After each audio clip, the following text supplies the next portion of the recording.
السلام عليكم ورحمة الله وبركاته. أهلا بيكم. النهاردة إن شاء الله هنعمل مع بعض زبادي الفراولة. عملنا مع بعض الفيديو اللي فات الزبادي العادي. اللي حابب يشوف الطريقة سيبلكوا الطريقة إن شاء الله في صندوق الوصف، وإن شاء الله كمان هتلاقوه في التعليق الأولاني، عشان اللي حابب يشوف طريقة الزبادي البيتي اللي هي العادي من غير أي إضافات أو من غير أي طعم. تمام كده. عندي هنا نسمي بسم الله الرحمن الرحيم ونبتدي نقول في المقادير بتاعتنا. عندي لتر حليب، ده لتر حليب مغلي ودلوقتي بدرجة حرارة دافية او زي دمع العين كده زي ما بيقولوا. لو حطيت فيه صبع كده تتحملي درجة حرارته. انا يدوب بس غليته واستنيت عليه لما ديفي معايا، وبعد كده نشتغل فيه. لو انت حابه، انا عامله الحليب ده بخيره تمام، ما نزعتش منه القشطه بتاعته. لو انت حابه تنزعي منه القشطه بتاعته يبقى انت هتغليه وهتسيبيه لما يبرد وتحطيه في التلاجة لحد ما تكون طبقه القشطه، وبعد كده تنزعي طبقه القشطه وتبتدي تشتغلي تدفيه وتبتدي تشتغلي فيه زي ما احنا هنعمل دلوقتي. هنسمي بسم الله الرحمن الرحيم ونقول على المقادير التانية بتاعتنا. عندي هنا ده ايس كريم اللي هو الفراولة اللي هو الحجم العائلي، ده حجم كبير. وعندي كمان دي كوباية زبادي من الزبادي اللي احنا كنا عاملينها. على فكرة الزبادي دي كانت بره التلاجة، ما دخلتش التلاجة ابدا، انا حطاها على رخامة المطبخ كده ومغطياها باللي هي الاكياس دي، ومغطياها بغطا تاني كمان عشان حطاها في علبة ومغطياها بغطا علبة تلاجة يعني، عشان اقدر ان انا احافظ عليهم. شايفين قوامها ثابت قد ايه؟ هي كانت بس مايله في العلبه كده، فعشان كده اخدت الميلان اللي انتوا شايفينه ده. شايفين ما شاء الله اهي ثابته قد ايه، ما شاء الله متماسكه جدا وثابته. فاللي حابب يبقوا شايفين طريه قد ايه وناعمه ما شاء الله، جميله جميله طعمها بجد احلى زبادي هتاكلوها في حياتكم. جربوها مش هتخسروا بجد، هتدعوا لما تجربوها. تمام، يبقى عندنا علبه زبادي او كوبايه زبادي من اللي احنا عاملينها. ولو انت حابه تزودي بقى سكر هتزودي حوالي معلقتين او 3 من السكر البودره او سكر ابيض ناعم حبيبات، عشان لو انت حابه الزبادي بتاعتك مسكره. تمام كده. بسم الله الرحمن الرحيم. هنبتدي نشتغل في الزبادي بتاعتنا. ناخد علبه الزبادي، عايزه بس اوريها لكم. شايفين متماسكه قد ايه؟ ما شاء الله تحفه، وطعمها بقى رهيب بجد، رهيب. احلى زبادي هتاكلوها في حياتكم. الزبادي البلدي او الزبادي البيتي بخيره، حاجه كده جامده ما شاء الله. دي علبه الزبادي، هناخد حوالي 3 معالق او 4 على حسب ما تحبوا بقى نكهه الفراوله. دي كده بسم الله كده معلقه 2. لو زودتوا مفيش مشكله طبعا، بتزود النكهه وكمان الطعم. انا هزود كمان شويه، وعين الباقي ده هستخدمه في مرة تانية لان ده حجم كبير. تمام، هناخد شوية من الحليب عشان بس نفك الزبادي بتاعتنا ما يكونش فيها اي تكتلات. هرفع بس المعلقة وبالمضرب السلك عشان افكها كويس. اضيف عندي هنا 3 معالق من هو السكر الابيض الناعم الحبيبات، وهقلبه في الزبادي. لو عندك سكر بودرة استخدمي سكر بودرة احسن طبعا. هقلبه كويس جدا عشان السكر يدوب كويس مع الزبادي. تمام، انا هفضل بس اقلب فيه شويه. انا ضربت الزبادي مع طعم الفراوله او ايس كريم الفراوله وشويه السكر. بس عايزه اقول لكم على حاجه، يفضل ان انتوا تحطوا السكر يكون سكر مطحون، ما يكونش سكر حبيبات، عشان ما يغلبكوش في التقليب او ان هو يدوب معاكم. تمام، عشان اخد معايا فتره ان انا اقعد ادوبه لحد ما داب معايا بالشكل اللي انتوا شايفينه ده. فحطوه بودره احسن لكم. لو انتوا عايزين تضيفوا سكر، مش عايزين تضيفوا سكر خلاص. تمام، هحط بقى المقدار بتاعي كله كده.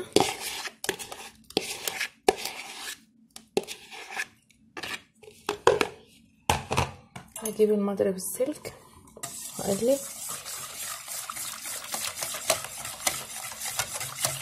انا شايفه دلوقتي ان اللون خفيف قوي. تمام، هضيف شويه كمان من ايس كريم الفراوله.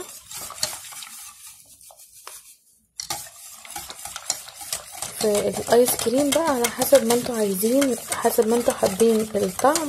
دلوقتي بقى انا زودت الزبادي بتاعتي زي ما انتوا شايفين كده كويس جدا عشان ما يكونش فيها اي تكتلات والزبادي بتاعتك تبقى ناعمه. تمام كده. بعد ما دوبناها كويس كده هنجيب الكوبايات بتاعتنا اللي هنصب فيها الزبادي. عندي هنا الكوبايات اللي هي الشاي العاديه دي، تمام، او لو عندك اللي هي الكوبايات اللي هي بغطا. سمي بسم الله. بسم الله الرحمن الرحيم. دلوقتي بقى انا عبيت كوبايه الزبادي بتاعتي كلها زي ما انتوا شايفين كده اهي، ما شاء الله. شايفين اللون جميل قد ايه؟ ده طبعا بسبب ايس كريم الفراوله اللي احنا حطيناها، عطيله اللون الجميل اللي انتوا شايفينه ده. نيجي بقى الخطوه اللي بعد كده. عندي حله فيها ميه سخنه، هنجيب بقى الكوبايات بتاعتنا ونحطها في الحله دي. سمي بسم الله.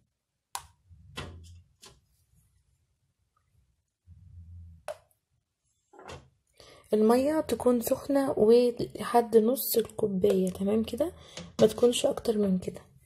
هرص الكوبايات بتاعتي كلها في الحلة، تمام. عايزة بس اقول لكم على حاجة، اللي هي الحبيبات البيضة اللي انتوا شايفينها دي هي القشطة، لان انا عاملة الزبادي بتاعتي بخيرها بالقشطة، ما شلتش منها القشطة. فلو انتوا حابين الزبادي بتاعتكم تكون ناعمة اكتر وتكون لونها أمل، يعني تكون ناعمة وملسة كده، ما فيش فيها اي حبيبات البيضة اللي انتوا شايفينها دي، تستنوا على الحليب لحد ما يتكون طبقة القشطة، وبعد كده تنزعوا طبقة القشطة وتشتغلوا في الزبادي بتاعكم، تمام، عشان ما يعملش التكتلات اللي هي او الحبيبات البيضة دي، لان دي القشطة لما بتبرد بتعمل حبيبات بيضة كده، واحنا كمان قلبناها في المضرب القشطة اتكسرت يعني، تمام. دلوقتي بقى هنجيب الغطا بتاع الحلة بتاعتنا وهنغطي الزبادي ونسيبها في مكان دافي، مثلا في ضلفة المطبخ، على الرخامة، في اي مكان انت تحبيه.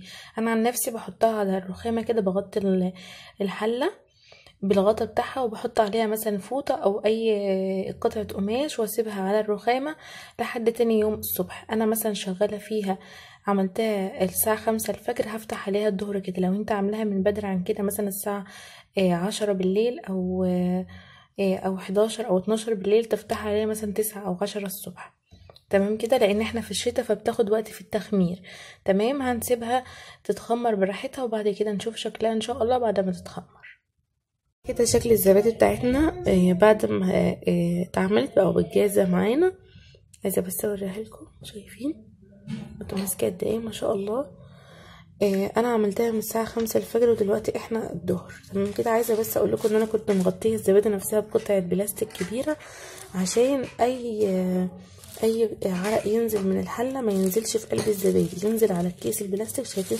عايزه اقول لكم كيس البلاستيك ده مليان ميه بسبب الغطا، فالمفروض تحط عليه على الزبادي نفسها قطعه بلاستيك كبيره، عشان اي ميه تطلع من البخار بتاع الحله ده ما ينزلش في قلب الزبادي، تنزل على الكيس ده، تمام كده. شكل الزبادي بتاعتنا الشكل النهائي ليها زي ما انتم شايفين كده، ما شاء الله، متماسكه جدا ومش مصلصله ولا جايبه ميه ولا اي حاجه. شايفين التماسك بتاعها قد ايه؟ حلوه جدا جدا اهي. شايفين ما شاء الله متماسكه قد ايه؟ بجد حلوه جدا. هتجربوها ان شاء الله وهتدعولي.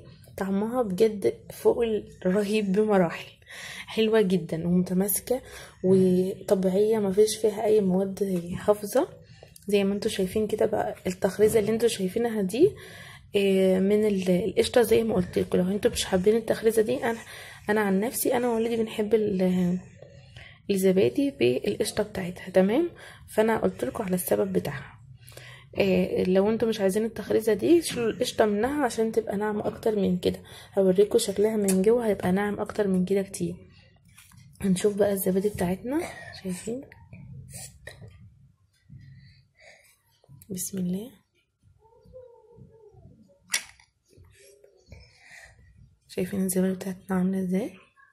حلوه جدا، ان شاء الله هتعجبكم. عايزه ادوق بقى. بسم الله. جميله جميله بجد، ان شاء الله هتعجبكم جدا جدا.